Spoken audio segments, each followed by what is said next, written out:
This conference will now be recorded. It is December 14th, 2020, and we are holding the regular meeting of the Dayton Town Council.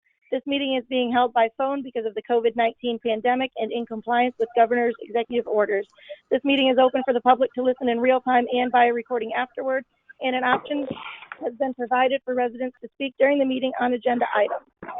Present on the phone are our attorney, Reed Murtaugh, clerk treasurer, Michelle Freeward, town manager, Mark Carlo, town marshal, Scott Taylor, Bill Plant with NDOT, and the 5 members of the town council that will identify themselves by roll call. Ron? Here. Stan?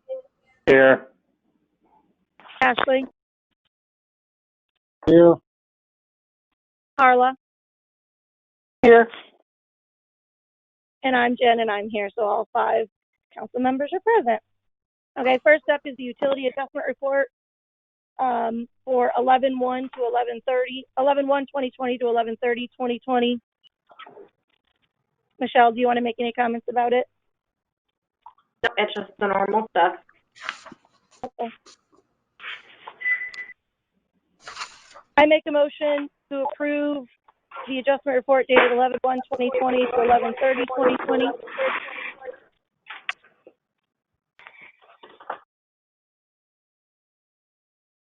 Is there a second? I'll second. Okay, there's been a motion made by myself and seconded by Carla to approve the adjustment report dated 11/1/2020 to 11/30/2020. Is there any further discussion? Okay, we'll vote by roll call. Ron? Yes. Carla? Yes. Dan? Yes. Ashley? Yes. And I vote yes, so the motion carries 5-0. Okay, next up is Reed.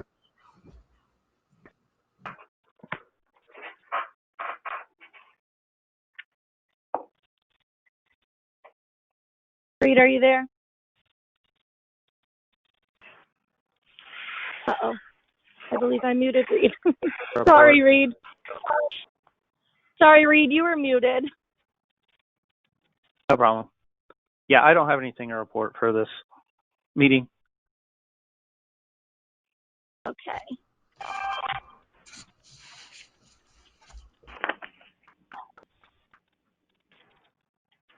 Okay. New and old business, Bill Plant with NDOT in the State Road 38 project. Jen, this is Mark. I'll kind of bring everybody up to speed before I hand it over Okay. to Bill. Perfect. So as we've been discussing for the last couple months, NDOT is going to be doing a road project that begins at Conjunction Street and goes east. For that portion that's within the town limits of Dayton, there were a handful of things identified, Dayton utilities that were going to be in conflict with the construction. The first one was a 6-inch water main that crossed State Road 38 at Pennsylvania Street. We were able to work with Shrewsbury Engineering and NDOT, and they were able to change their design so that 6-inch water main will not have to be relocated.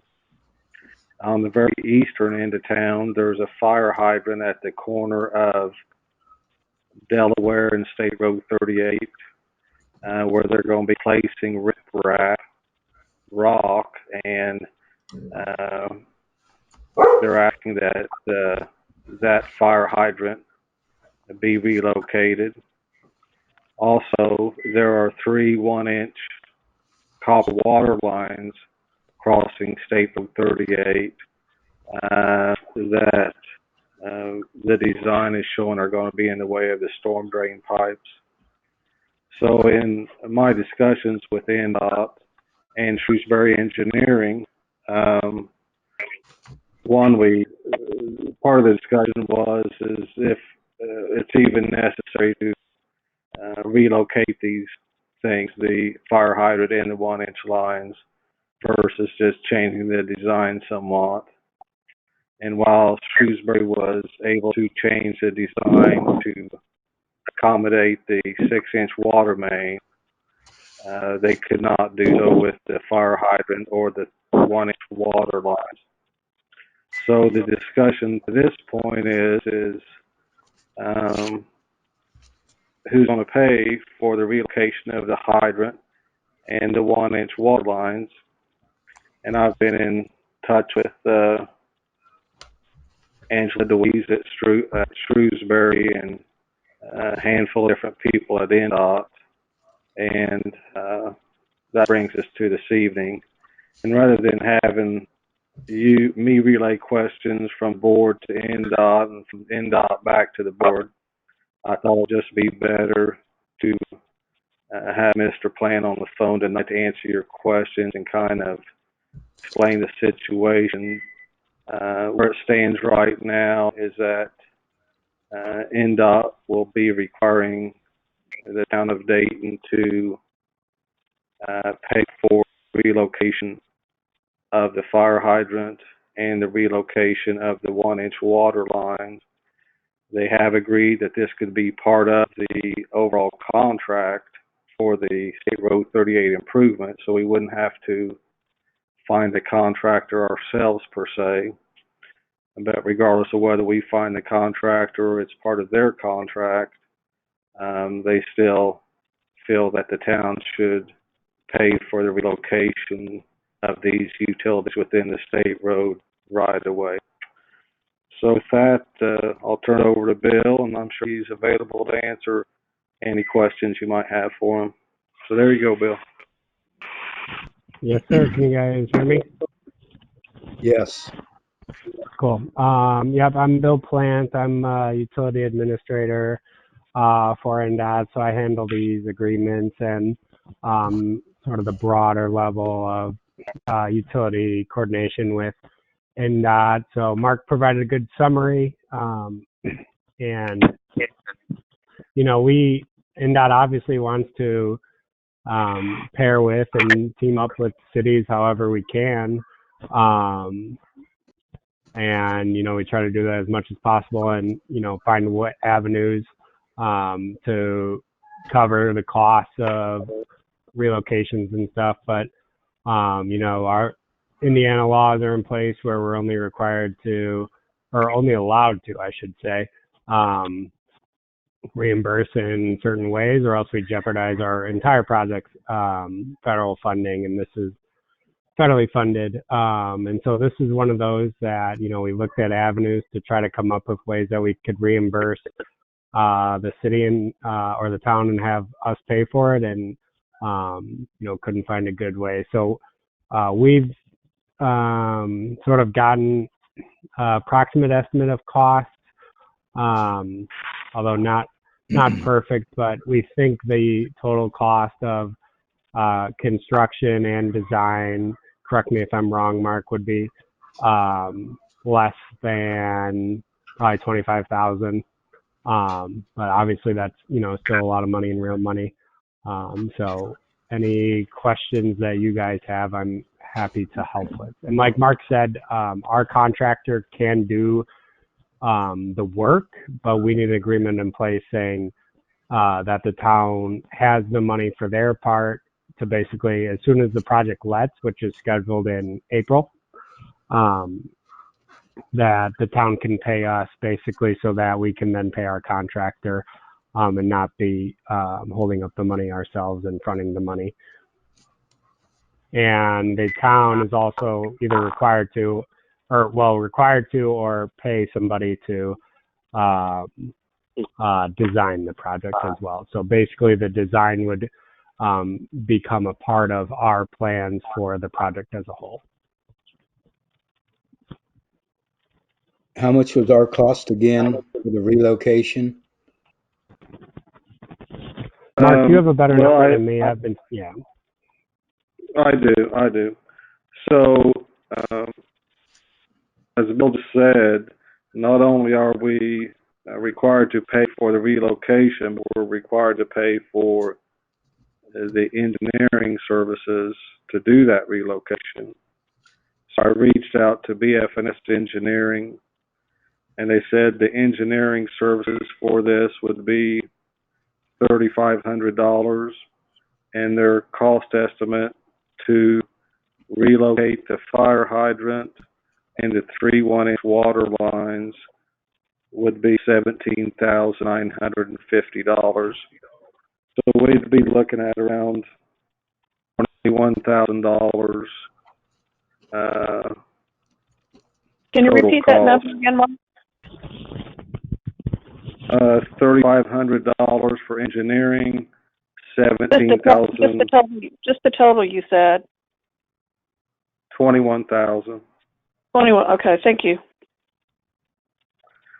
So, and of course, those are estimates. You don't know when it's going to come in. We know that the engineering cost is a hard and firm number, but you do not know what the relocations cost will actually be until the bid comes in. But I believe BFNS Engineering made a good faith effort to give us a accurate as possible cost estimate for moving the fire hydrant and the 3-inch water line. So we, at least as we speak here tonight, we'd be looking at $21,450. Whoa.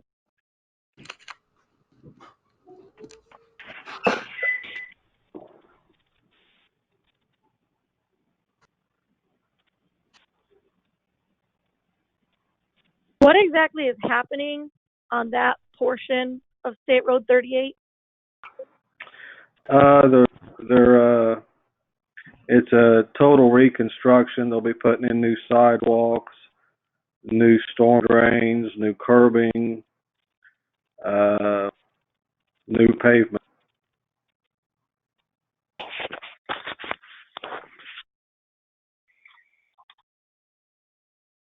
And that's what section of the It's from it actually goes from Conjunction Street all the way to State Road 421. But of course, the part we're concerned with is the section that's within the town limits, Dayton, which begins at Conjunction Street.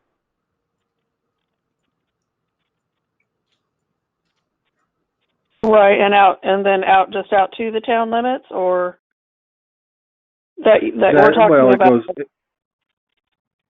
It goes all the way to State Road 421 if they're redoing, but we're only concerned with the town limit, yes.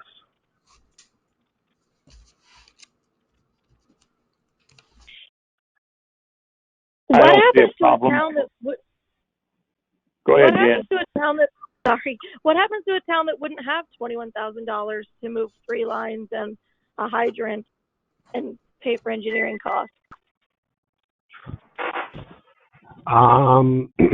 Honestly, we don't see that too often. What we see more of is when we have a really, really large relocation. So say a water main or something like that, or something really serious going on. In that case, we can pay for a portion of the relocation. But when they're this small, we really just are required to have the utility pay for it entirely. So I've only been working here for 2.5 years, but I cover half the state, and I haven't seen one yet where one like this, has been covered by somebody other than a town. Who decides that? It feels really big for I don't know, maybe it's just me, but $21,000 seems really big for a project we didn't undertake. But I heard you say that you're required to have us pay for it, and where's that requirement from, I guess? Yep. So Indiana code basically says when we are allowed to pay for the relocations, and then it says that anytime that those don't apply, that the utility, in this case, you guys are considered the utility to us, are required to pay it. And so then FHWA, who's the federal level of NDOT, basically says, okay, well, we are only allowed to reimburse, excuse me, if you follow your Indiana code. Oh, okay. So I can send over code to Mark if you want, but you know, it's there. I've looked at it a million times. Yeah. So if Indiana code says when you're allowed to make us pay, so you're saying the state doesn't really deviate from that? They're allowed to make the utility pay, so that's like their rule. That's what they do each time. Correct. Yes. Can I ask a quick question? Of course. These are utility lines that is the price for the moving, correct? Like water. Is it like the water? Yeah, water. I was just curious. I was just curious of why we wouldn't have the money because we handed the church $20,000 out of utilities. So why would it be? Sorry about that. Does anyone else have any other questions for Bill Plant? Bill? Yep. When do we have to make a decision on this? Or Mark, when do we have to make a decision? They would like one tonight. Okay, let me ask another question. Do we have question. a decision to make? Well, I think Jim, I was going to say Ashley. honestly no. But go ahead. Jim, it's Ashley. I think Michelle got muted before she made her point. Looks like she's still muted. Yeah.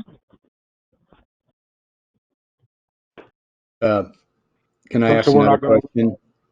We're not going to let somebody speak when we're taking questions. Is that where we're at on this? We're taking questions from the council for Bill Plant about this. I've got a question for Bill. Can I go ahead? Yep, go ahead, Ron. Just curious, not griping here, but when the state did the rest of our street through town several years ago, why 2/3 of the way through town, they relocated fire hydrants and lines and stormwater drains, and they paid for everything 100%, as I remember. Is that just something that's changed in 5 years ago, 2 years ago? Is the state running out of money, or did they have more then, or what's the reason for that? That's a good question. I don't have a good answer to that. Our policies haven't changed, to my knowledge, anytime recently, really, even before my time at the state. And so, maybe you guys know the answer? Let's see here. Did State Road 38 used to be owned by the town?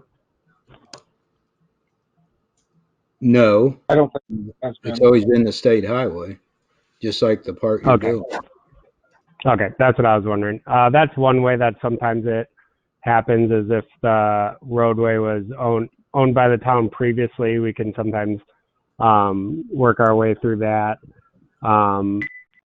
If you have the agreement from that project, I'd be happy to look at it, because honestly, I don't have a good answer for you. Okay. We're going to have an end of the year meeting here real soon, within a week or so. Could we wait till that to give you the answer? Yeah, that's fine.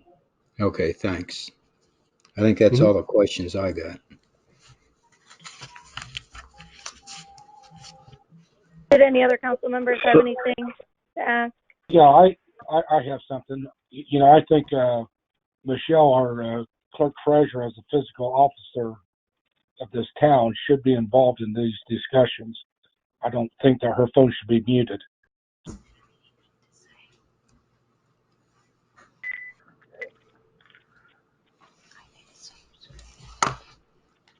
Anyone else?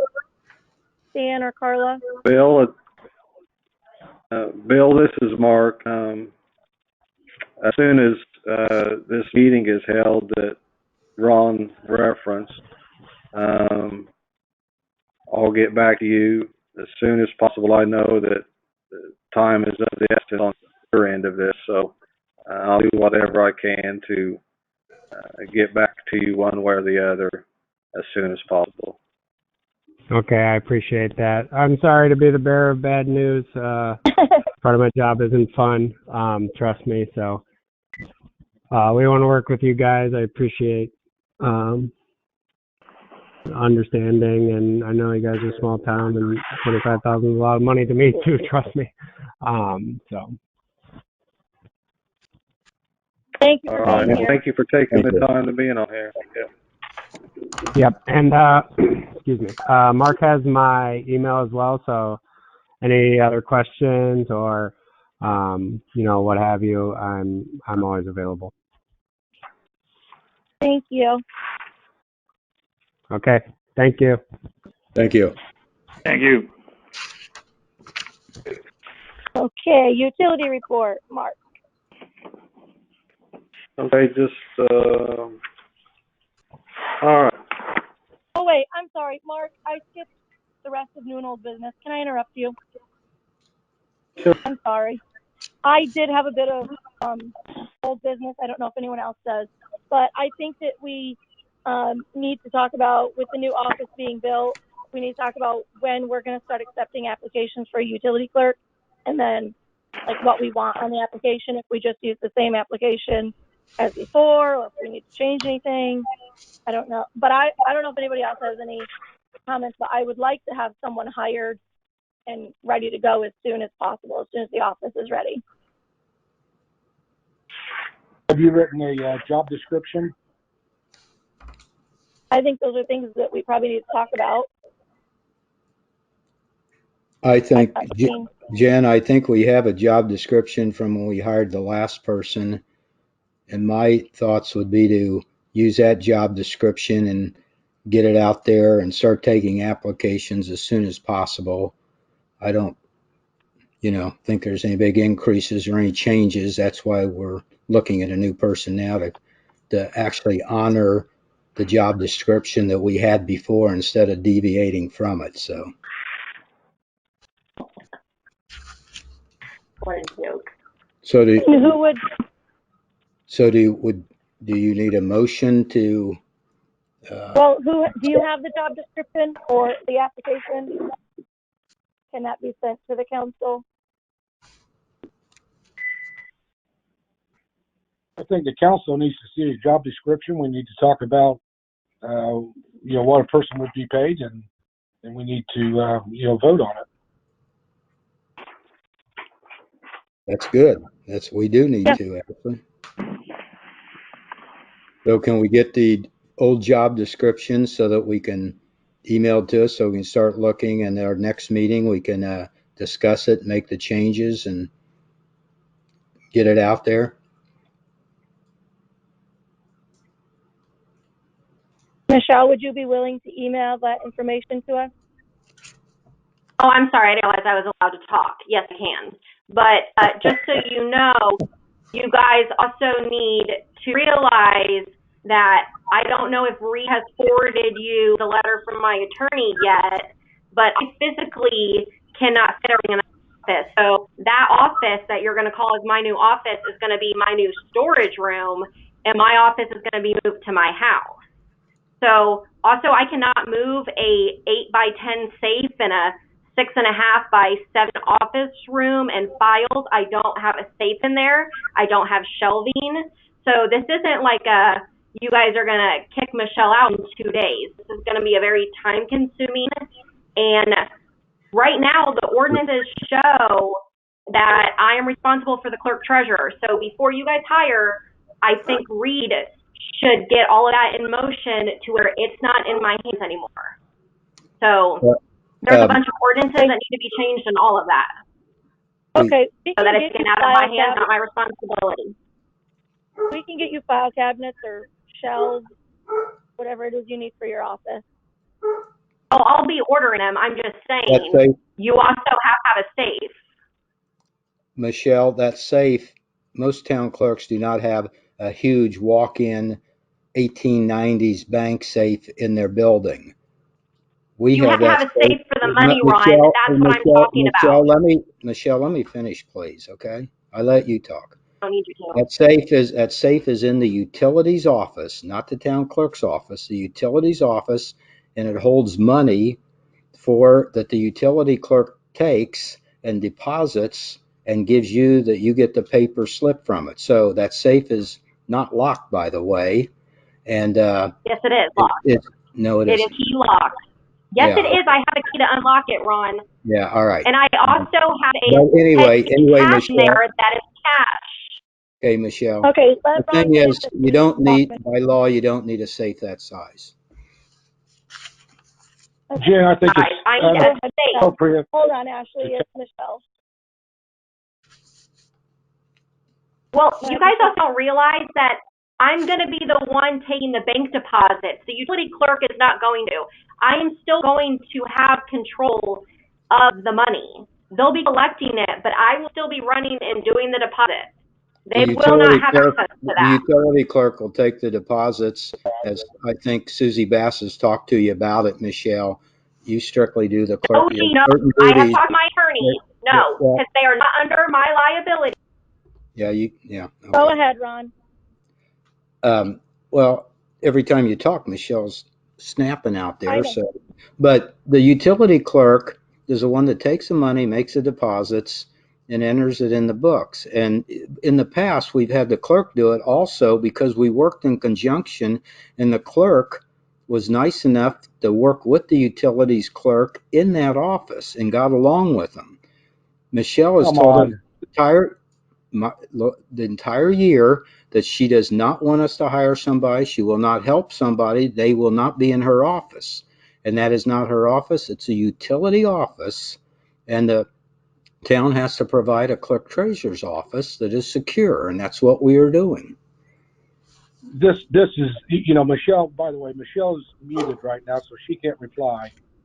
It is not appropriate for you or anybody else to slander an elected official like you're doing.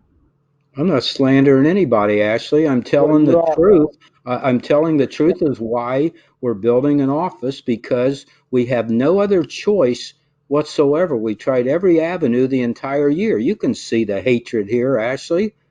Just look at Facebook today, the hatred on there. We have no choice. It's my clerk treasurer report. We have no choice, so that's what we're doing. And we're trying. You guys do not understand. You guys will not have control of money. I am the fiscal officer. I have to give the person who does the bank drops authorization. I have to sign a form at the bank. The bank account has my name and my name only on it.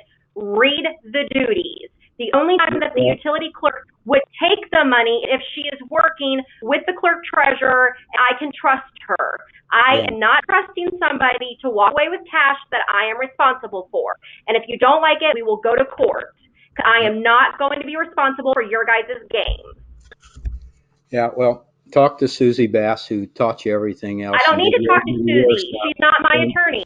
Yeah, and see well, she's the one that is more qualified probably than any attorney to do the books for towns, because that's what she's done for 30 years. But whatever, Michelle. Once again, for the public listening, Michelle's been muted. Once again, Michelle's been muted. Ashley, I'm not going to leave her unmuted to interrupt every person that speaks. When it affects me. Oh, here we go again. I'm muted. You're unmuted. Now you're clear now. Hey, Ashley. So you guys want to sit here and you act like you know this job and the responsibilities. I already had this conversation with my attorney. I handle the town's money. The clerk treasurer will collect the payments, but they will supply me with bank runs or the deposits, the receipts. I will be inputting the receipts. The only reason why the utility clerk inputted those and did the bank runs is because they worked under the clerk treasurer. So it was somebody that I hired, somebody that I authorized, somebody that I was trusted with.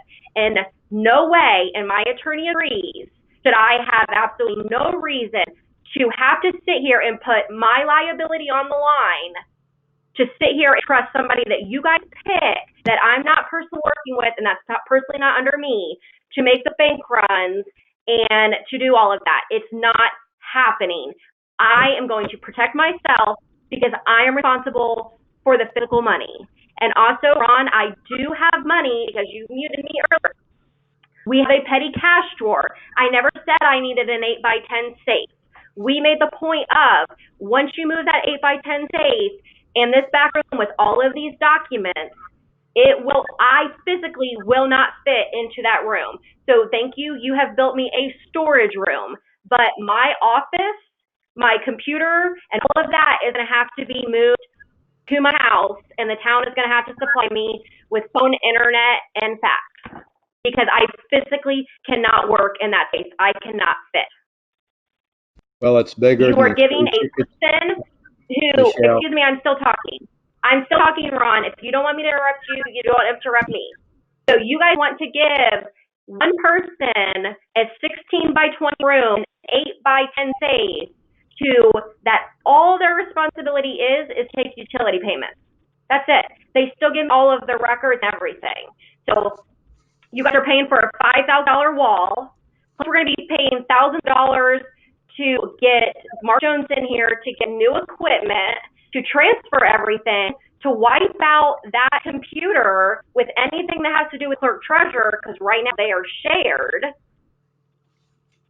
Okay, Plus, you're going to be paying CVAS $150 or $200 an hour to train a utility clerk, all for political retaliation.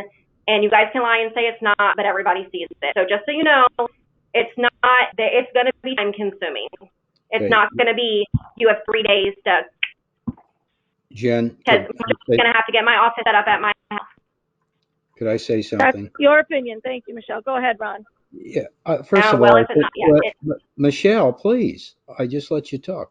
I think we ought to have some kind of a time limit here of a couple minutes each and then go back and forth. But you know, we're going by the state law. We think we know what the law is. You can have your attorney, or we can look at it and fight it in court. But our goal here is that you are in that office right now, and you cut the hours, changed them 3 times this year without, you just changed them without even asking the board their permission, anything, even though the board is the utility, runs the building, runs the utility office, and you just change these hours with not even asking us. But now we're down to, you come in there 15 hours a week, but you only, when we were open to the public, you only opened it up to 9 hours to the public. I mean, we cut it from 30 down to 9 hours. And our goal here is to, no council in the future or us should be beholden to one person. Everybody should be working together, and you had that opportunity to stay in that office, but you refused to. But we're worried about, we want to open that office when we open to the public to 29, 30 hours a week, and we want to be able to set the utility council, whoever it is, wants to be able to set the hours and go about business without being hijacked and pressured and whatever you're doing with the board. You know, I mean, what goes on behind the scenes is 10 times worse than what goes on at these meetings. So anyway, we're trying to solve a problem, Michelle. We offered you that originally. You had every right, or we offered for you to be up there, and you chose not to. You chose to go against everything we tried to do. So anyway, we're not going to do something that's against the law, we don't think. So anyway, Yeah, thank you. and sorry, go ahead, Ron. Were you finished? No, I'm done. Thank you. And I just wanted to point out the size of this office. It's the office before, the utility office, the office that she's in now. The utility office, if you divide that by 2, because there were 2 people in there, the utility clerk and the clerk treasurer, her office that she's getting is just a bit bigger. So, I mean, it's not like we're putting her in a tiny corner in a small cubicle, you know. She knows that, Jen. Be fair about what is she doing. Okay, Ashley, did you have something? Yeah, so Michelle's still muted. Are you going to unmute her so she can talk to state her point further if she needs to? Yeah, I will. Is that all you had? The office wall that was built is not what I'd call a secure area now. That wall just goes to the top of the false ceiling. It doesn't go on beyond the false ceiling. If somebody wanted to get in that office, it'd be very simple for them to get into it simply by removing a couple of the ceiling tiles in the false ceiling and entering that office. So as far as it being secured, it is not a secured area. I do think you ought to unmute Michelle, Jen. Thank you. Well, actually, we can go ahead and fix that problem now, but I think there's other rooms in that town hall that don't go all the way up there either. So, Carla, Dan, do you have anything to say? I would think that the clerk treasurer's current office, the utility office, that probably does go beyond the false ceiling. well, we can check it. Okay. So, and first of all, Ashley, wait, Jen, let me say something. We got two security systems in there, multiple cameras in there all over the place, recordings in there, and the alarm system, the front and back doors are all locked, so somebody'd have to break in the windows, in the doors, and if they do that, before they climb up and traverse up over and crawl through a ceiling and down in another room, they'll do it in the present utilities room probably first, or they'll bust the window out or kick the door in before they do that. So it's not a Fort Knox here. That's why you're insured and everything else. If somebody's stupid enough to break in, then that they're going to get caught. Everything's going to be videotaped. So the ceiling's 10 foot high, and she can have locking file cabinets for her petty cash like every other office in town or in towns do. Thanks, Dan. Okay. So we need go ahead. Michelle, I'm going to unmute you. You have 1 minute to finish up whatever it is you feel you need to say. Go ahead. Thank you for giving me a time limit because I forgot I'm on a different level than you. So let's make the record straight for everybody. Yes, you are 120% correct. The front half of this current office, that is the utility clerk and the clerk treasurer's office, is a 9x16. 100% guarantee that. I did measure it. However, you are not adding in my 8x10 safe that's filled from the floor to the ceiling with shelving and documents and filing cabinets, along with my back office room that is a 5.5 by 7 that has shelving full of documents. So yes, you're right. 9 by 16 space is efficient, but not when you're throwing in an 8 by 10 space. Also, Nate, while you're on the phone, got a question. Is that a fire-resistant wall? All walls are fire-resistant. It's drywalled. Drywall is not fire-resistant. Yes, it is. Thank you. It meets fire code. Whatever. Anyway, listen. So point blank, I don't care. Jen? I muted Michelle just for the record. Her minute was up. Okay. Can I add something? Yep. Okay. I don't know all these records Michelle's talking about. First of all, I was the one that Aline and I took a bathroom out that was broken toilet, broken vanity, and put in a records closet. And they go 6-7 foot in there for records that are years. We used to keep them in the back or upstairs or downstairs. They weren't secured kind of records. You just got to keep a lot of these records for 10 years. But it is nice having them close like that. I agree with that. In the safe is half empty 90% of the time. There's 3 or 4 files in there that are chin high. I think 5 pull-out drawers. Unless something's changed, when I was in there for all those years, 50% of those files at least were nothing but 20-year-old documents, 10-year-old documents, plans for the for the gas stations up there for McAllister and stuff that were merely never taken upstairs or thrown away or put in the back room. Most of the shelves in there, they have the ordinance books. Everything in that safe that needs to be secured could be put in probably 3 file cabinets, maybe 4 tops that are 5 foot tall. So that safe is just a humongous safe in there with thick, huge walls that doesn't go to the ceiling of the rest of the room. You go in there and the ceiling is down several foot on that because it's just a box. It's a big bulky thing that we only use, if it wasn't in there, we'd use a few file cabinets. So just to clear that up. Okay. Thank you. So we'll look forward to Michelle emailing us the job description and the application that was used previously for the utility clerk. Do any other council members have any new or unfinished business before we move on? Ron, do you have any? I needed to ask Mark something. If can I ask that? Or Mark yes. Mark hasn't given his report yet, has he? No. Oh, okay. I'll wait for that. Sorry. Okay. Dan, do you have any new or unfinished business? No. Carla? No. Ashley, do you? No. Okay. Then we will move on to the utility report with Mark. There is no application, by the way, Jen. If you would know how you needed to post it, you know. Okay. Go ahead, Mark. I'm sorry. So, Ron, did you have a question before I get started here?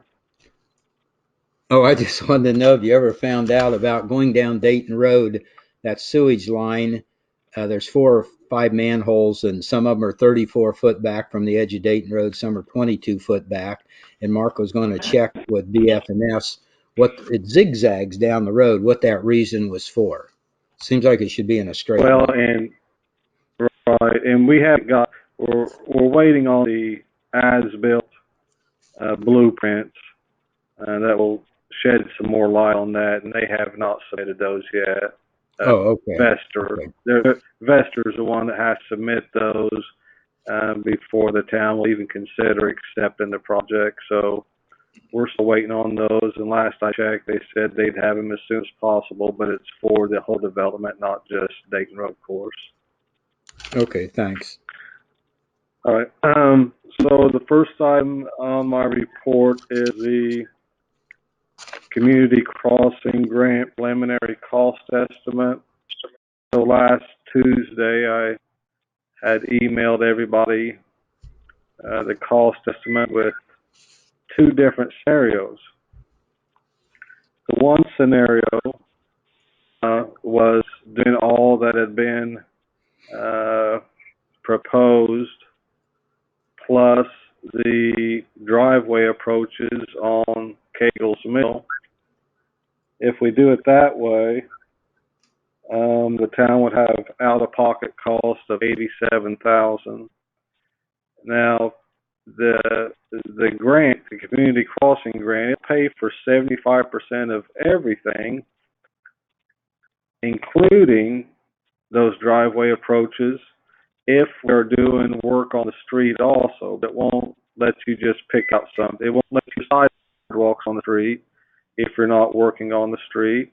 It won't pay for driveway approaches if that's all you're doing in that neighborhood. So I had DFNS do 2 different scenarios. One is where we pave just an 1.5-inch layer of asphalt on Cagle's Mill, just like we did on Clifty Falls, and do the driveway approaches in concrete, and one where we just do the driveway approaches. That's why there was 2 different cost scenarios. And if you look at it, it's obvious that, strangely enough, if we pave Cagle's Mill Street, it doesn't cost us as much.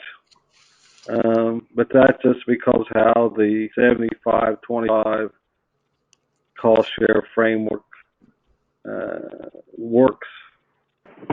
So in a nutshell, so all those projects that we previously approved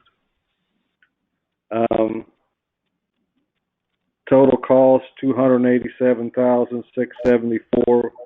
Our 25% would be 71,918. That's paving Cagle's Mill and still doing all the driveway approaches. If we don't pave Cagle's Mill and just pay for all the driveway approaches out of the town's pocket, the cost is for out of pocket cost for the town is $87,812. So with that being said, of course, it's obvious that we would want to go ahead and pave Cagle Mill if we're going to do the driveway approaches over there. And I think the important thing that you need to remember is that, one, this is a preliminary cost estimate, but I asked BF&S to be generous with it. Last thing we want to do is underestimate cost. And the second thing is that although last week the governor made the announcement about how much money was distributed during the last call for projects and did insinuate that they plan on doing another one here very soon, they did not give a specific date. Usually it's in January, but he did not give. I think I had a feeling that it was going to be like January, February, March. Early year is going to be the next call, which is fine for us. But I just, there's a couple things that are not nailed down yet, but all we're trying to do is have all of our ducks in a row so that when or if the opportunity arises, we're ready to go. And I think that at this point, that's where we're at. Any questions on those numbers that I was going over?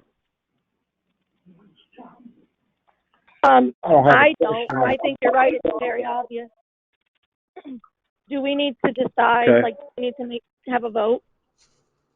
No, right now, just for informational purposes. Okay, great. This is just, when we get closer to it, when we get announcements, we'll move forward with it. But this is just to kind of have a number in your mind. So I think it's safe to say that our share of street projects, our dollar amount will be under $100,000 for this project. And I think that's within budget, and that's as important as anything. Is it too late to add? Any other questions? Nope, you can add. We can add, and that was part of the reasoning that we did this to see if we thought it was too high, we could delete some things. If we thought that there was still room there, we can always add things to it. Okay, that almost everything over on that side of the railroad tracks is done, right? Except Wesleyan. Is that true? There's quite a bit of Shady Lane not done yet. Not needed yet. Yeah. Oh, okay. This, and just to kind of start at the beginning, this list of streets came from that Paisley rating score. We're trying to get all of our streets up to at least a rating of 5. All of these streets that we're proposing to do were a 4 or 3. So that's kind of what's guided this initial list. But that does not mean we can't move on down the list to the next street. That's always possible. It just depends on how much money you want to allocate for street improvements this year. Yeah. I think Mark. Sorry, go ahead, Ron. Oh, I was just going to add that I think we ought to add couple more streets. We ought to go into that next grouping of some of those and get a few of those out of the way. Apply for what we can.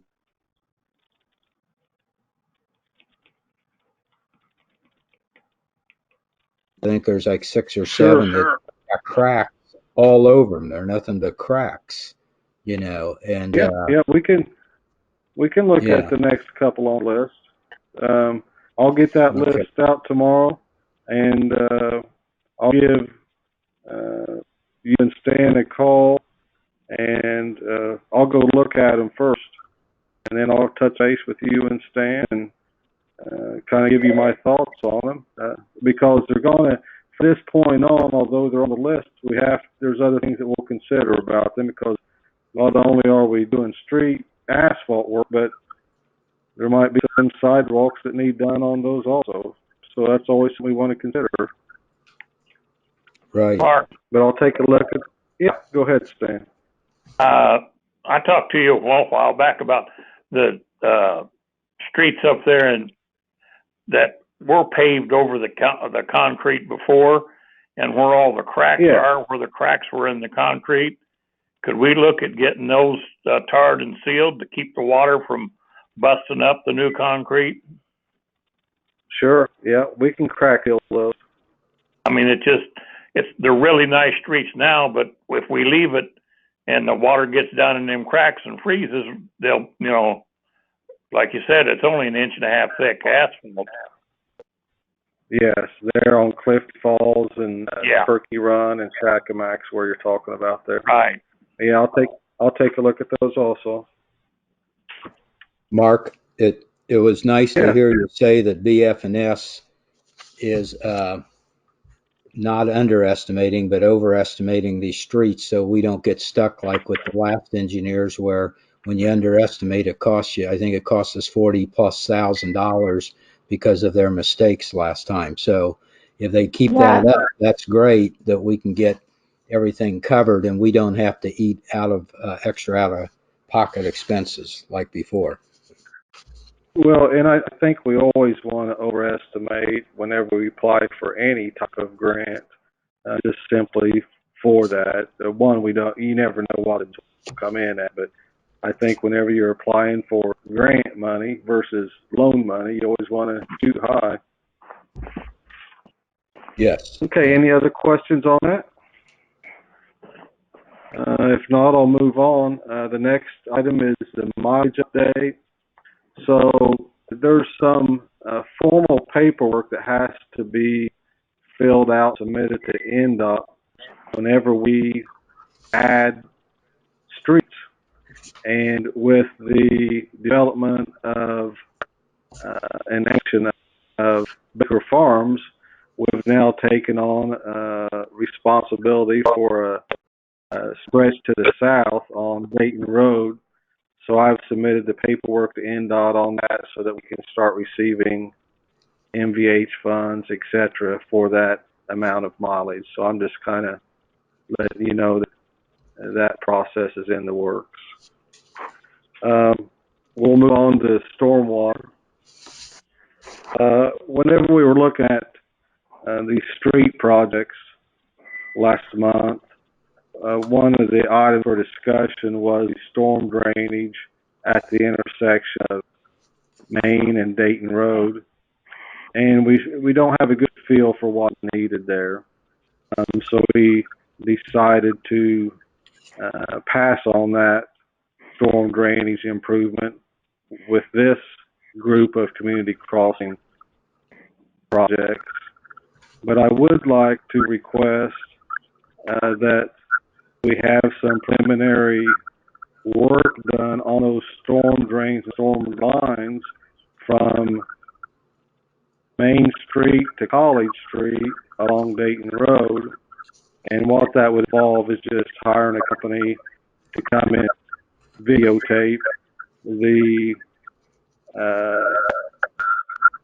catch basins and storm lines. I've got a cost estimate or bid for that from Echo Infrastructure, which was the company that did the videotaping of the sewer lines up in Deerfield last year. And their cost estimate for videotaping that stretch of storm lines is $1,200. So I guess I'm requesting approval of $1,200 to Eco Infrastructure to do an investigation and videotaping of the storm drain system there along Dayton Road to see what is or isn't needed. I'd make a motion to spend $1,200 to video those storm drains. I second it. Ashley, can you repeat your motion? I didn't quite get it. I'd make a motion to allow Mark to hire Eco Infrastructure to video the storm drains at the corner of Main and Dayton Road for a cost of approximately $1,200. Okay. There's been a motion made by Ashley and seconded by Stan to allow Mark up to $1,200 to get that televising done at Main and Dayton. Is there any other discussion before we take a roll call vote?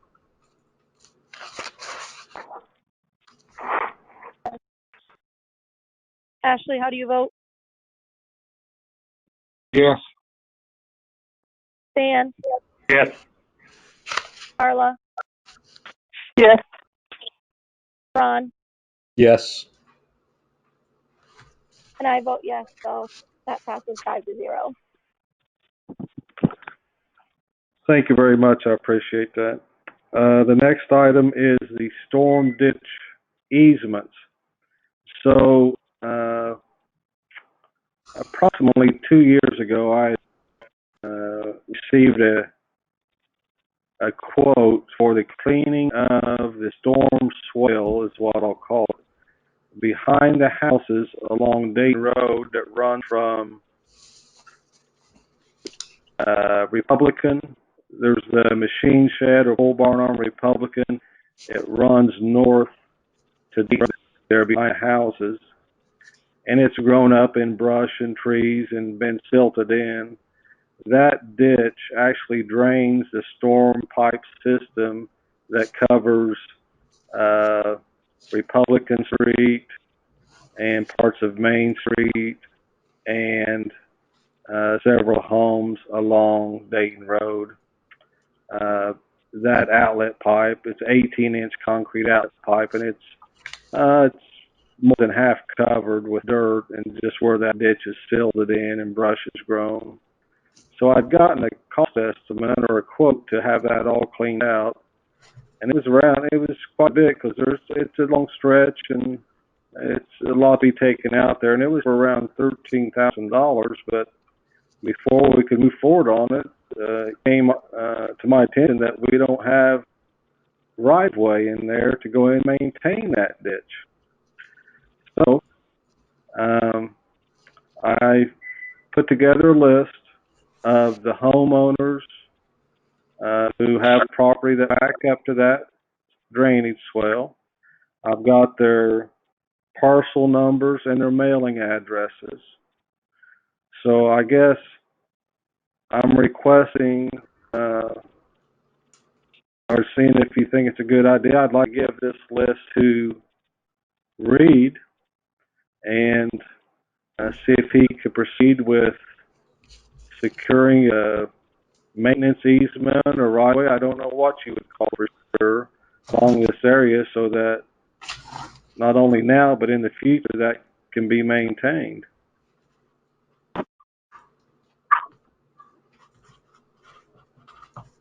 This is pretty much the same thing that we had to do when we cleaned the other drainage ditch. We had one property owner that had the majority of the ditch on his property, and that landowner gave us a permanent easement to maintain that ditch for future years and future generations.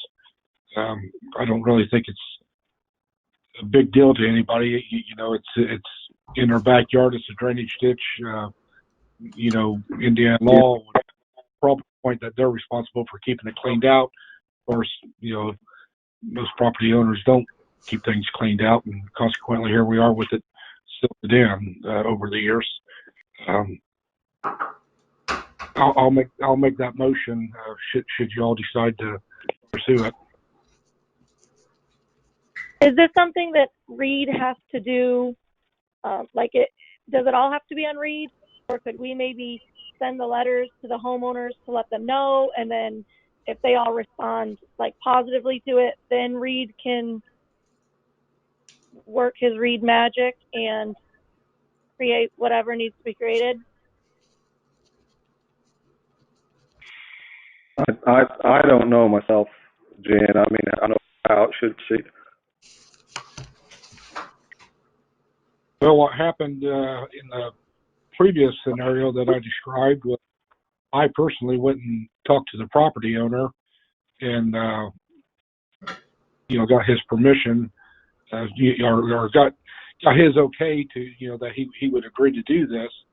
And then I believe Reed drew up the paperwork, or actually at that time it might have been Ball Edelstein, our previous attorney, drew up the paperwork, and the homeowner, the property owner signed it, and that was it. Yeah. At that time I was involved in utilities and stuff, so I took it upon myself to talk to the property. And along those lines, we also had property owners along Clifty Falls, and I stopped and talked to each one of those property owners to, let them know what we were doing. On that property owners on Clifty Falls, there was no legal paperwork for them to sign or anything, but I did knock on every door and talk to each property owner and got their input on it. Yeah, I think that would be good. That's what I was wondering. How many homes are there, Mark? 7. Oh, okay. Mark, Jen, can I ask a question here? Yeah. Years ago, the old council had me go up there, and I knocked on a lot of those same doors, and then we went in there and cleaned out a few of the rough spots where some of those houses used that ditch as they really didn't want it cleaned out. They used it to put their leaves, debris, and all that. So it seemed like a few of them were sort of against us cleaning it out. So it might be that maybe Reed ought to draft up a letter, a simple letter requesting what we want to do and send it to all these people. Might have a little more impact or something.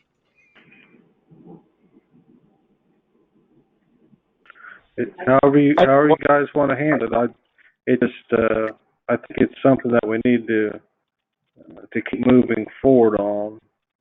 So however we contact the landowners, we'll do it however you feel is best. Yeah, this is Reed. I agree.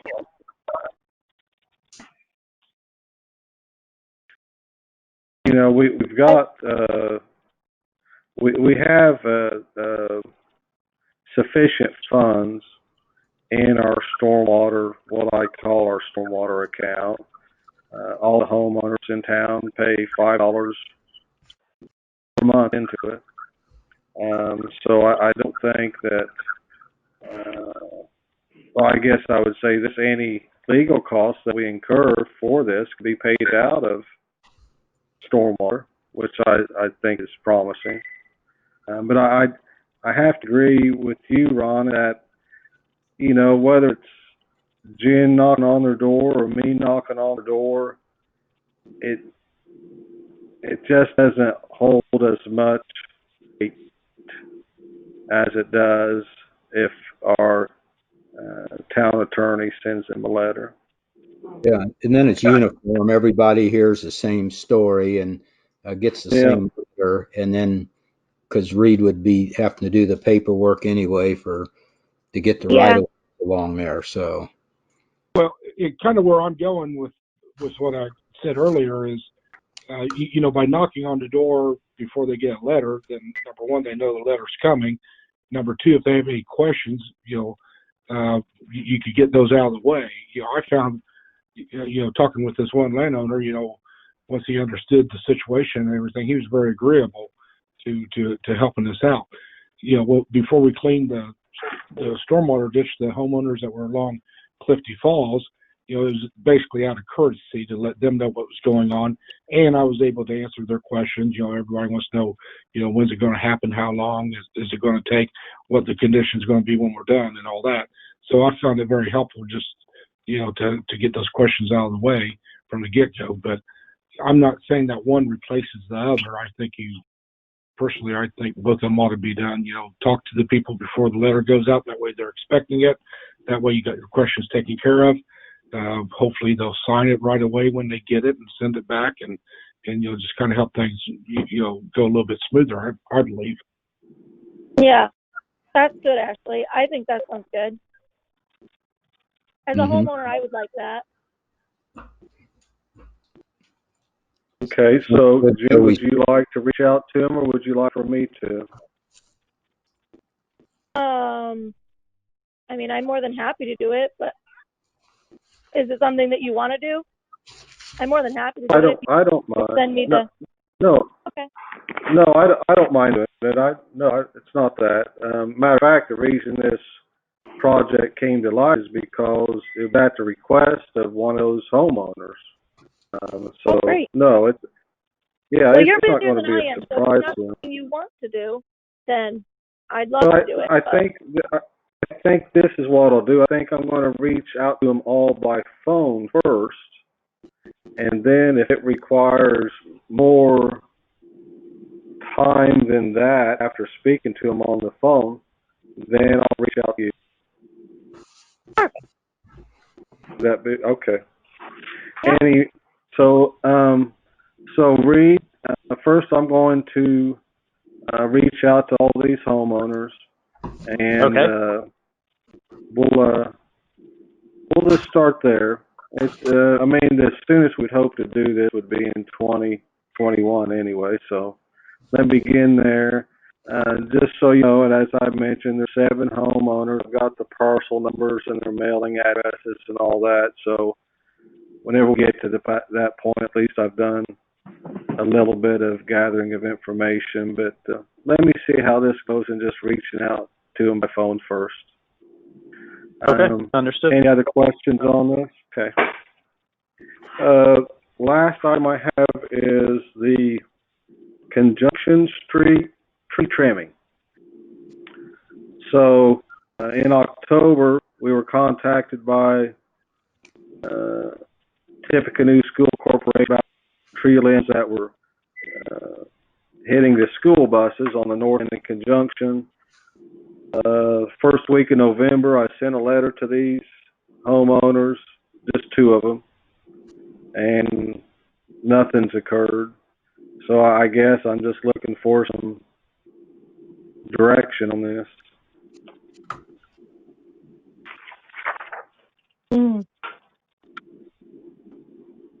Do we want to trim the trees back ourselves? Where is this at? It's in between Market and, it's in between Meadow Lane and Cagle's Mill on Conjunction. Oh, okay.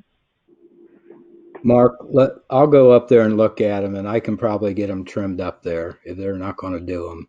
But let me look at them first.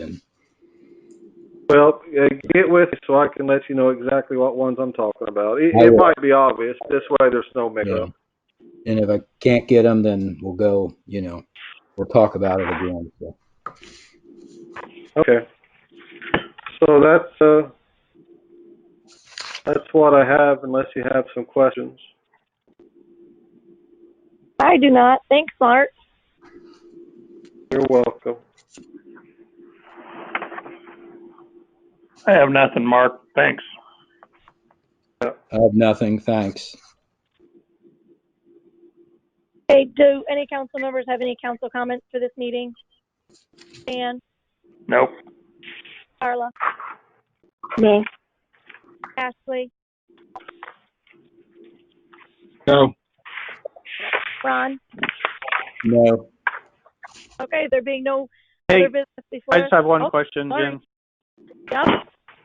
I think we'll need an additional motion regarding the construction work at Town Hall. Okay. Basically, hiring Nate Seniman, but I don't know if you guys want to do that this meeting or the next meeting. I just wanted to raise that to everyone. We could do it now. Okay. What? Just one motion? to Yeah, I hire think we Nate just need to Handyman's estimate of, expand on the motion from last time to, authorize or vote to approve hiring Nate's Handyman service. okay, I make a motion to approve the hiring of Nate's Handyman service with his estimate of $4,900. I second it. Okay, there's been a motion made by myself and seconded by Stan to continue on with Nate's Handyman services, the work at Town Hall. Is there any other discussion before we take a roll call vote? Yes, Rita, I'm a little bit confused. This work is nearly complete. Why are we worrying about such a small technicality as making a vote to approve it? I think it's just helpful to clarify the record. Yeah. I mean, typically we get 3 quotes for, this type of work at this dollar amount, nearly $5,000. And we didn't even get 3 quotes. We got 1 quote and just a few days after the meeting, the gentleman had already started on it, and yet there was no vote taken to accept the single quote that we got. And I mean, it just seems like this horse is already out of the barn. I don't even know why we're doing a vote. This is absolutely ridiculous to operate a town government this way. Ashley, you got the estimate, didn't you? It was sent to all the council members? I got 1 estimate. It's customary that we get at least 3 quotes, and it's customary that we vote to award the work to one of the number of people that we get quotes from. None of that happened. Okay. Well, at the last meeting, we talked about, getting the quote and continuing with the work, and talked about building a wall for $5,000 to $10,000, and the quote came in at a good price. And Ron's email even said to everyone, "I'm going to get the permit," so everybody knew that that was taken care of. So how do you know I don't know why you didn't speak up then. If it's the price that you got? Ashley, let me add something. In that motion, I made a motion to spend $5,000 to $10,000 and make a town clerk room. I also said right after that I will get a quote from Nate, and I picked him because you and I think Michelle have had Nate work in our town hall before without getting other quotes. Actually, hang on a minute. Everybody seems to get along with Nate and trying to pick somebody. There's a coronavirus rolling along here, and you want to talk about getting 3 bids. As I remember, there's a lot of projects from ripping out the stumps up at the septic station there that we had 1 bid on. I remember a $46,000 bid on the stormwater ditch that you're talking about that we got 2 bids. And by state law, you have to take the lowest bid, and you guys took the higher one of 11,000 higher, Ashley. And I could go on and on about these bids. Now, by law, you don't have to get bids if they're under 50,000, but it would be better to get some. There's many times you don't take the lowest bid. There's nothing in law about taking the lowest bid.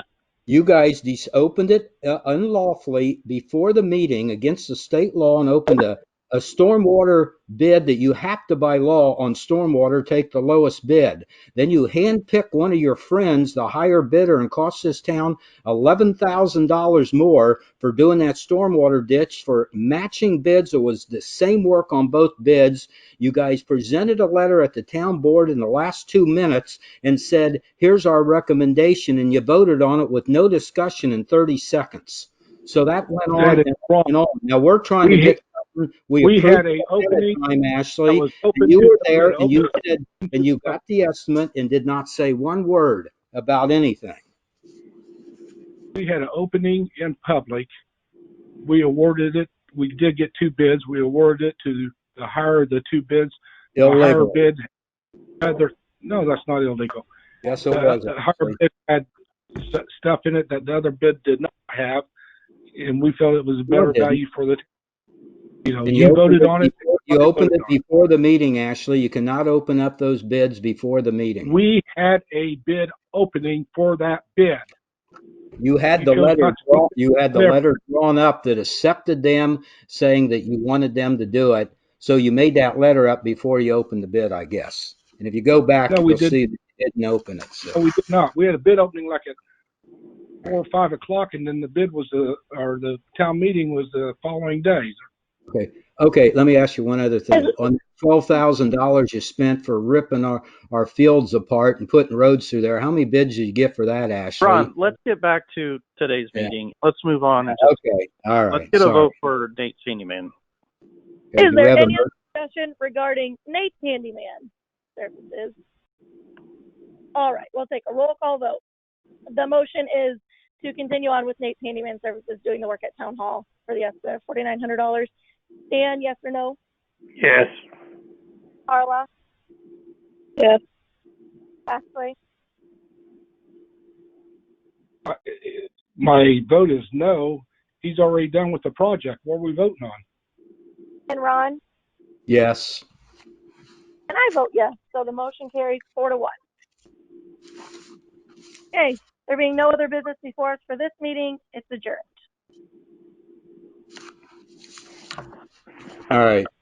This is December meeting of the Dayton Town Council. Jen made the opening statements and roll call at the beginning of the utility meeting. So we'll proceed with the town attorney, town manager, town clerk treasurer, and all 5 council members are still on the phone, I presume. First of all, we have the Reed attorney with the amended, you want to talk about the amended 2020 salary ordinance for non-elected officials, please. Yes, thank you, Ron. We just need a motion to adopt on first reading the change to the amended salary ordinance for non-elected employees is only just one change. So the amount of the appropriation for town attorney for 2020 was previously set at $45,000, and we need to increase it to $46,509 to cover the amount that needs to be paid in 2020. Do you happen to know the number? The ordinance number? Ordinance number? No, I don't. Sorry. Okay. Michelle, do you know the ordinance number for this? What it will be?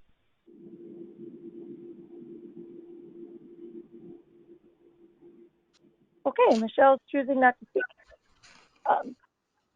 I move that we waive formal reading of ordinance 2020 whatever the ordinance number will be, an ordinance to amend ordinance 2020-2, salary and compensation for non-elected employees for 2020. I'll second. Okay, we have a motion by Jen and a second by Carla. Do we have any discussion on this, further discussion before we take a roll call vote? Okay, Jen, how do you vote? Yes. Carla? Yes. Stan? Yes. Ashley? No. And I vote yes, so that passes 4-1. Okay. Can we even move on, Reed, if that wasn't 5-0? Well, I guess only option would be to read it. But why don't we just move on to the vote to adopt it on first reading, and Okay. if that doesn't pass, then we can't do anything until the next meeting. Okay.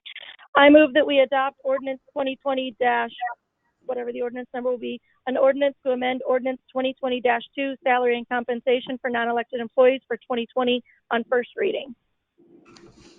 I'll second. Okay, we have a motion by Jen and a second by Carla. Is there any further discussion before we take a roll call vote? Hearing none. How do you vote, Jen? Yes. Carla? Yes. Stan? Yes. Ashley? No. And I vote yes, so it passes 4-1. So we can do that on the meeting that you're going to call to wrap up everything, right? Yes. Correct. Well, okay. Ashley, you going to volunteer to read the ordinance next time, or?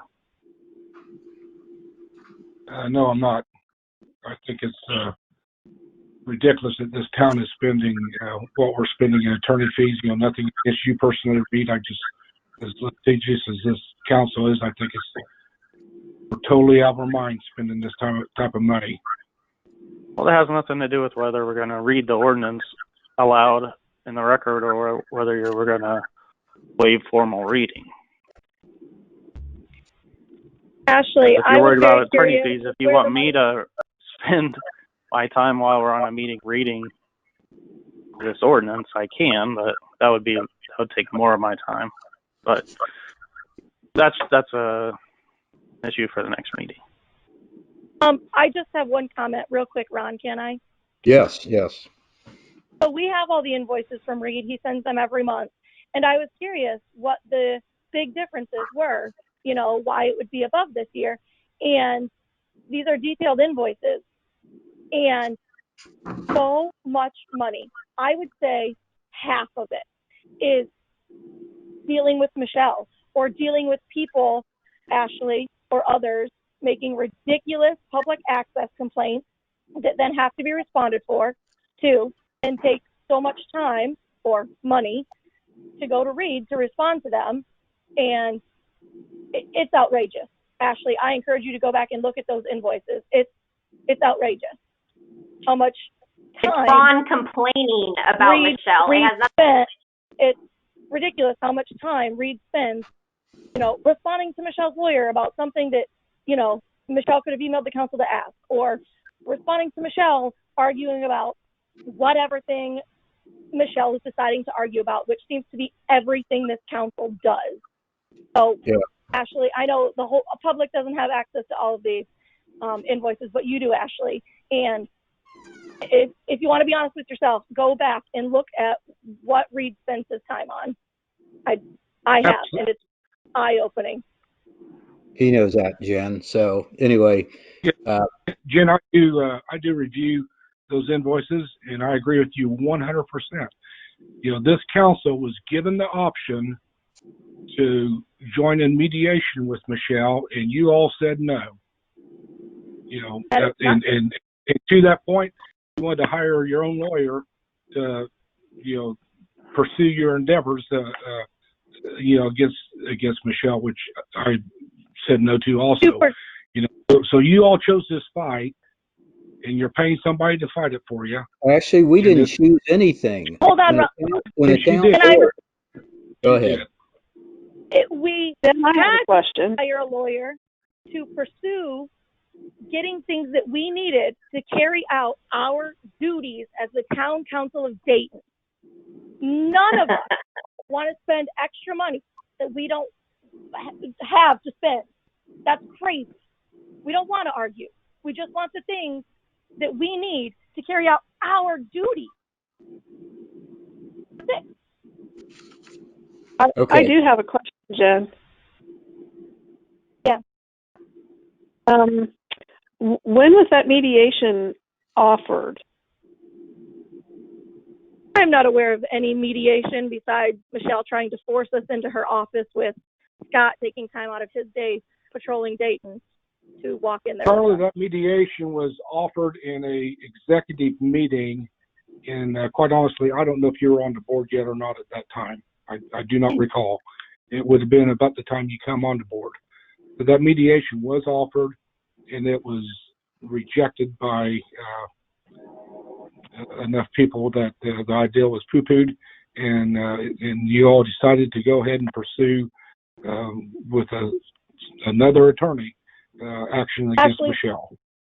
Actually, I'm not aware of any mediation that was ever discussed.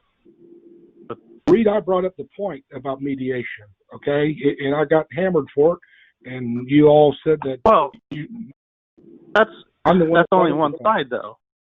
Yeah, but there was no mediation offered by Mitchell Ray. Yes, there was to Libby, and Libby said you guys would not do it. Talk to Libby. As I remembered, we offered money for Michelle and appropriated, made a motion, gave money for Michelle for a certain amount, but that wasn't good enough, and it came back with more and more. 6 hours.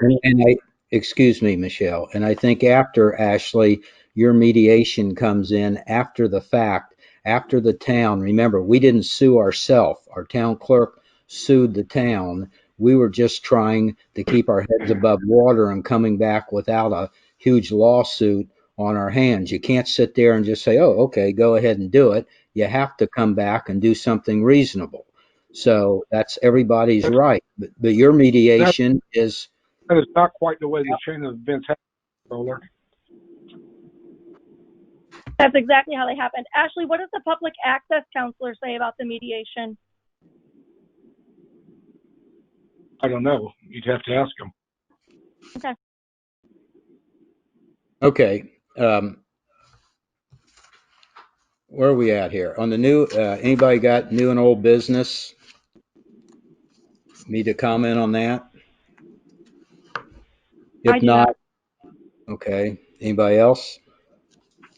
Okay. We'll move on to the approval of the claims. First on the docket is the allowance docket for 10/1 to 10/31, but I think we approved that last month. So I make a motion to approve the allowance docket from 11/1 to 2020 to 11/31 2020. I second that. Okay, we got a motion and a second to approve the allowance docket from 11/1 2020 to 11/31 2020, and a second by Jen. Is there any discussion before we take a roll call vote? Okay, Jen, how do you vote? Yes. Carla? Yes. Stan? Yes. Ashley? Yes. And I vote yes, so the motion carries 5-0. Next is the claims and approval of the reports. Jen, do you want to take this over? Sure. Unfortunately, we have another month of claims that we're unable to approve because our internal control ordinance has not been followed. The invoices and supporting documents were not uploaded to a shared file for the council to access. The sooner we can get the utility office separated from the clerk treasurer, the sooner we can get these issues behind us. As far as the report, Michelle is up to date with the bank recs and the other documents now, which is awesome. But unfortunately, when she emailed them to us, some of them couldn't be opened, so we couldn't view them. And because all of the reports flow together, we can't approve some without having all of them. So once we have all those reports, we can get those approved as well, hopefully before the end of the year. They've been on the back table since Thursday. Okay, well, could you email those to us? Jen, we do have. Jen, I told you that that's 95 pages. I'm not scanning it. If you want to scan it, you can come in and get it. And also, just because you guys have the utility clerk, I still pay the bills. I will still have the invoices and APVs. Learn your job. Learn my job. Okay, for gosh sakes, we wonder why we got a problem. All this money for nothing. Michelle, I'm talking, please. Jen, are you finished with your statement? I think you were interrupted so rudely. I was just going to say that we have some invoices that hopefully we can approve when you call the meeting in the next week or so, because we've had those invoices sent to us. And then that really, we could ask Michelle how many outstanding invoices we have from October and November, but it shouldn't be too many. Okay. How about we go ahead, we keep talking about this meeting, how about we go ahead and call a meeting for next Monday, called our end of the year meeting at 6 o'clock on Monday the 21st. Can we do that?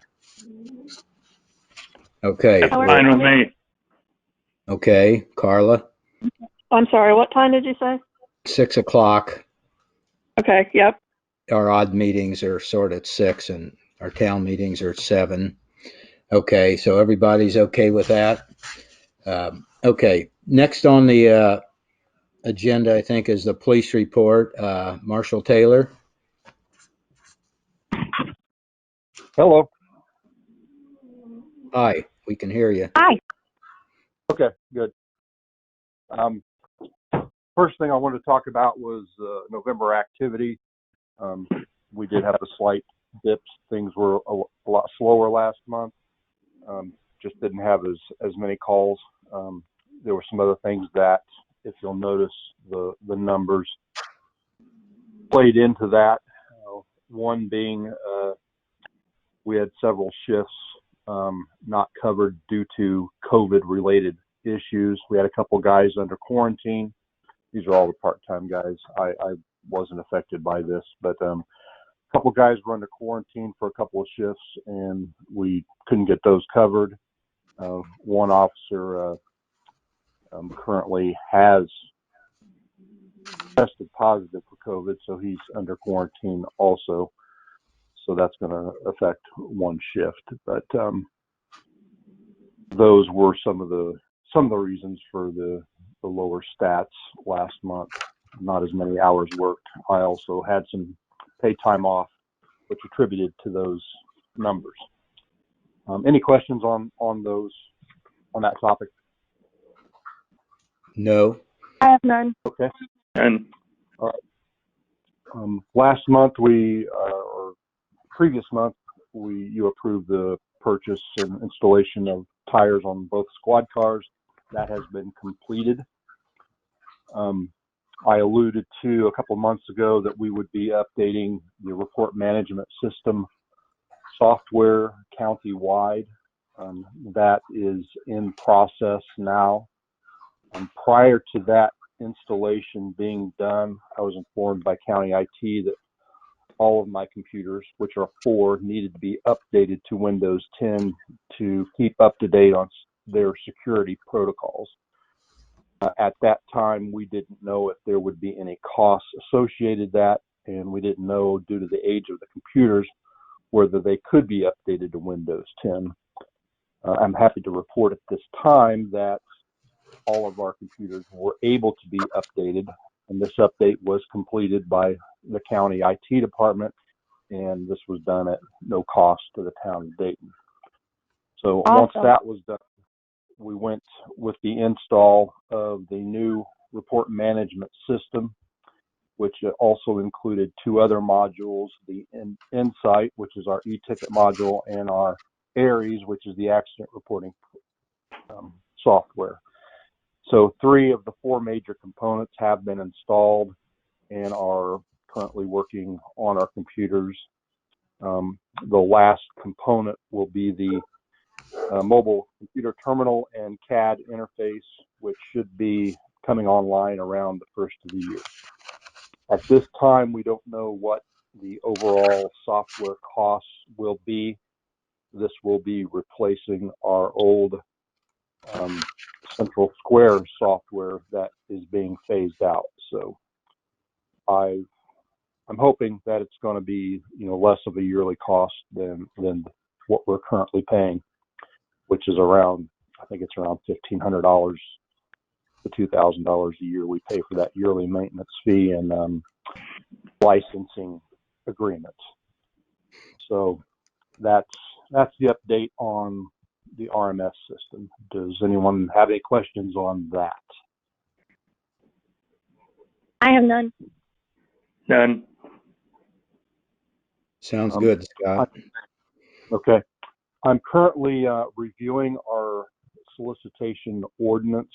I've been reviewing some ordinances of other jurisdictions, and my goal is just to get ours up to date and make sure we're doing all we can to keep our residents safe and to keep aware of current laws and things of that nature for our solicitation ordinance. So once I get that complete, I'll probably be making a proposal for some possible changes in that. I plan to meet with our liaisons in the near future and go over those proposals. So just kind of a heads up on that, of things to come. Next, I wanted to talk about, we've been having plumbing issues at the police department. Earlier this year, our septic system backed up and was clogged, and it was quite an ordeal to get it fixed. We ended up spending $600 or $700 to get this unclogged. They determined that the main problem at that time was we have a 4-inch trap in the actual 4-inch septic line that the plumbers recommended that we remove. Most septic systems don't need a trap just because the toilet has one based inside it internally. But the removal of that trap is going to be quite expensive. It's located underneath the floor of my office, which there's a basement which is about 15 to 20 feet deep. So you have to work at a high altitude. So they'd have to put scaffolding or ladders or something like that. And that estimate back then at that time came in at $2,231.14. I decided at that time, since we hadn't had it unclogged or any work done on it for a few years, to see how it would hold up. Well, just last week it's clogged up and has been clogged up ever since. So that's obviously backed up at that problem location of that trap.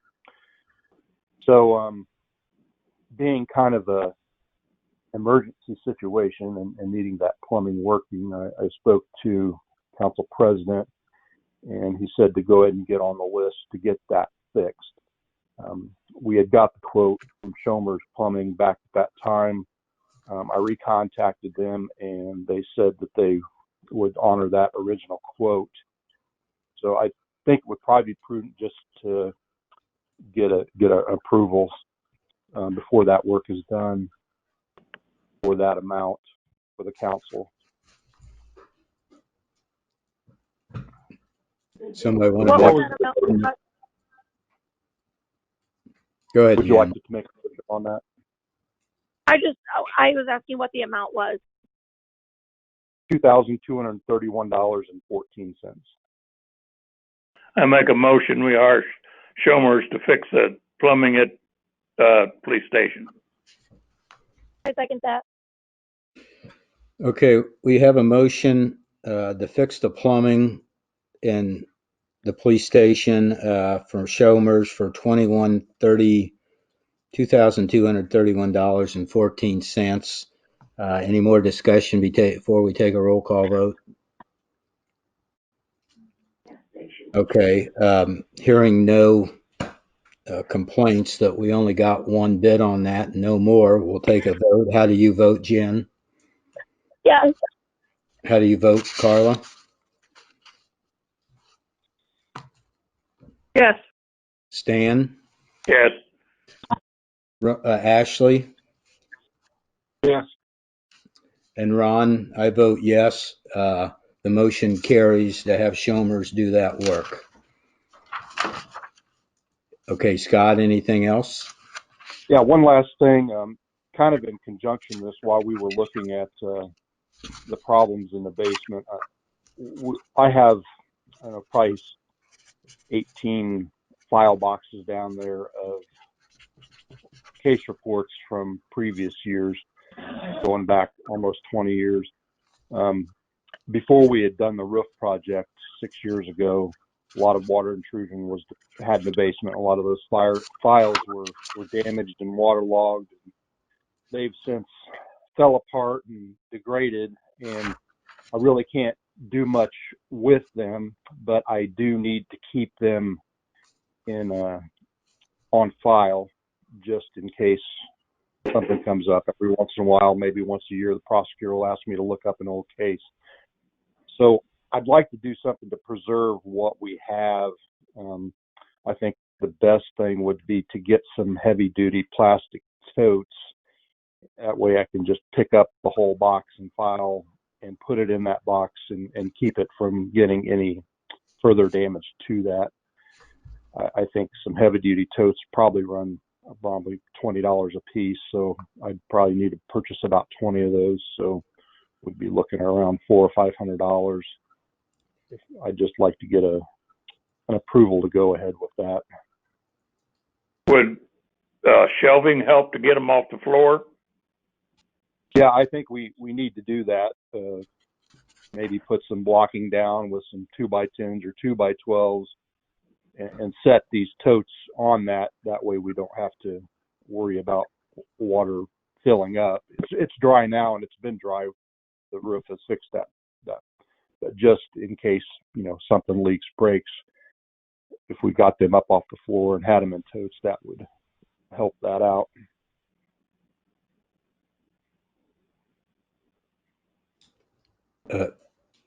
I'd make a motion that we buy the totes to store the old records in. I second it. Okay, we have a motion to buy totes. You want to put a limit of like $400 for now to store buy totes to store the records in. We got a second by Stan. We'll take a roll call vote. No more discussion. Can I Yeah. have a question. Yeah. Where are the totes from? I'm sorry if I missed that. Pardon? Did you say where are the boxes? Where are the totes where are you getting the totes from? I would imagine Menards. Okay, so they're just like regular old totes, they're not plastic storage totes. Okay, yeah. Okay. They're probably not that expensive, but anyway, we got a motion on the floor and a second to let Marshall Taylor get these totes to put all the records in. How do you vote, Jen? Yes. Carla? Yes. Stan? Yes. Ashley? Yes. And I vote yes, so the motion passes 5-0.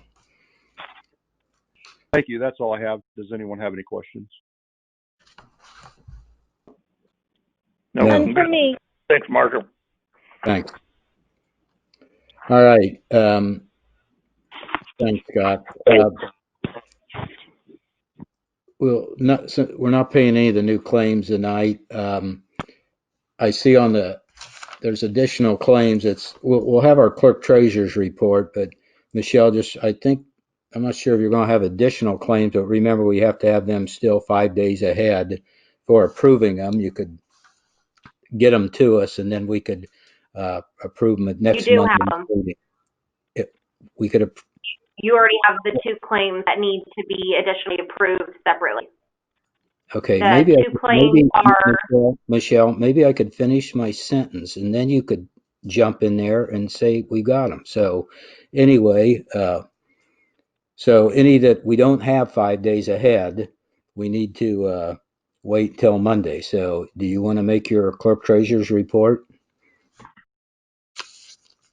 Thank you, but you do have the two invoices that I need to additionally claim. You've had them for more than 5 days. If you will let me say what they are. We don't know what they are because you haven't said so yet. Okay, well, obviously it's common sense. It's Reed's monthly invoice, and then Reed forwarded me another invoice from Libby, which I'm assuming he probably forwarded to the council already, and that was a couple weeks ago. So, I mean, if you want to wait until Monday to approve it, so be it. That's your choice. I think we ought to wait till Monday. Yeah, let's wait till Monday. I haven't seen some of them, so. Okay, go ahead, Michelle, on your regular clerk treasurer's report.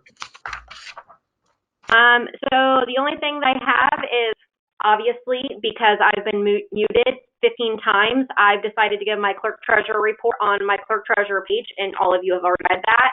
And also for the note regarding trying to force you guys to come in here with Scott, that was not my suggestion. That was Marshall Taylor's himself to try and bring peace together, and Jen did agree to it. but then backed out. So I did not try and force anything. Marshall Taylor himself offered that solution. So that was after the March meeting. So again, please don't say that I forced. Again, you guys do have the APVs back there. I've explained that my attorney said that you cannot create ordinance to supersede an Indiana law. So you guys have had the APVs and invoices right there at your fingertips for over 30 days now. Ron, is this part of the clerk treasurer report? Yes, it is, because it's mine. So you can just mute yourself and let me do my thing. I don't think so. I think after this we'll need a list of what's going to be talked about, since everybody I don't have to give you a list. It's my report. It's my job. I can talk about what I need to talk about and be transparent, and that's what I'm doing. Don't like it? Oh well. You have fine, Michelle. Whatever. Do you have any more? Anything else to say? You can go to Facebook and read it. Yep, we can go anywhere and get whatever, Michelle. Yep, that's right. Okay, what's next on the list? Comments from the council. Do we have anybody would like to make some comments? Stan? Nope. Carla? No. Ashley? No. No. Okay. Jen? I have none. I've got a couple questions.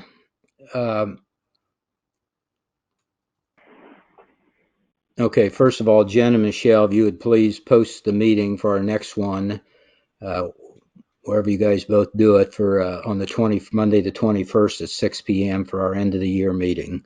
I'd appreciate it. I see, Michelle, on the claims, I got a question for Michelle here.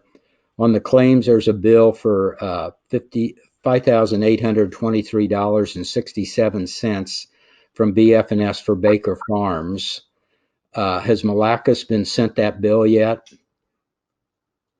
Not that one. I told you that he has been sent, I think it was like $20-some thousand worth, and he has reimbursed those, and I will be giving him the rest of them I'm not and you guys as well.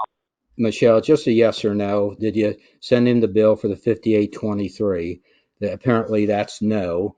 I think that 20-some thousand was months ago, and I don't think I've seen other Malacus bills on these claims, even though we haven't okayed the claims, but I'd like to see an updated list sent to the council here by the next Monday's meeting of what Malacus has paid and hasn't paid, so we can check it off, because I think you haven't billed them for $20,000-$30,000 extra dollars. But I could be wrong, but I'm sure there's more of them, including this $5,823. We want to be sure he gets everything paid for and not overlooked.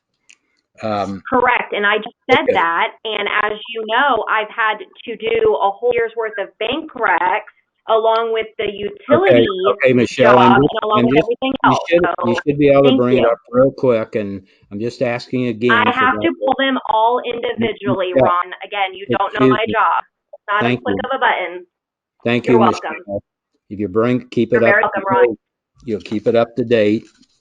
You'll have no problem doing it.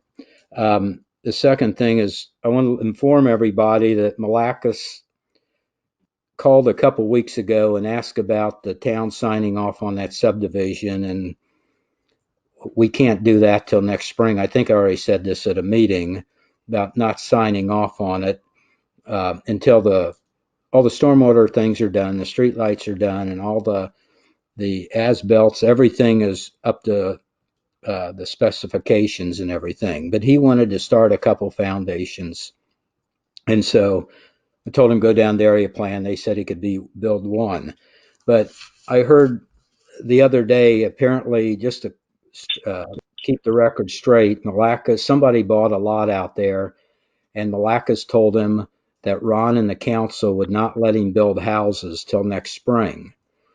I just want to inform everybody that is absolutely not true, that he has the option that he can build whatever houses he wants, according to Sally Fay, and she told him this when he went down the area plan, but he's got to dish out some money and pay up a performance bond, and he can even scatter the houses around through that subdivision. So whatever you guys hear, the truth is that he can go ahead and start the foundations and build, but he's got to put out some money for a performance bond. Another thing is, Michelle, we're still waiting on that list of the overdue utility accounts. I don't think, unless Jen, you've got them, I don't think we've been Nope. sent those. And could we please get those so we know where our utilities sit, so we know sort of what's happening? Are we $100,000 behind on payments? Are we up to date? Whatever. The utility board would like to know where we stand on this. So if you could just print off the list of what the people owe and everything, that would be nice. I think. Hey, Ron. Yeah. Quick question. Maybe you can update, maybe not. Have you heard any more from Stephen Brock doing our utility rate evaluation? I have heard a couple weeks ago he's got COVID and he's in whatever it is. I will contact him tomorrow and check up on it. He said he would get back to me, but I'm sure that puts him behind with several towns and everything. So, and that will be real interesting and nice to see. That will tell us a lot of stuff too. But I just want to be sure that, you know, when I'll go back to this, when I used to send out bills and everything, the town utility council directed me on how far we get behind and how much leeway we give and all that. And they kept a pretty darn good eye on where we stood, so that if I had a brain attack, I couldn't get the town way behind in all these overdue accounts and everything. So I think that's why it's really critical we see this. So anyway, I think that's it. I think, Ashley, I just do want to make a comment that some of your projects you asked for 2 and 3 bids, and other projects you asked for no extra bids. But anyway, so having no other business before us, we'll adjourn. This meeting is adjourned. Thank you, everybody. Nice.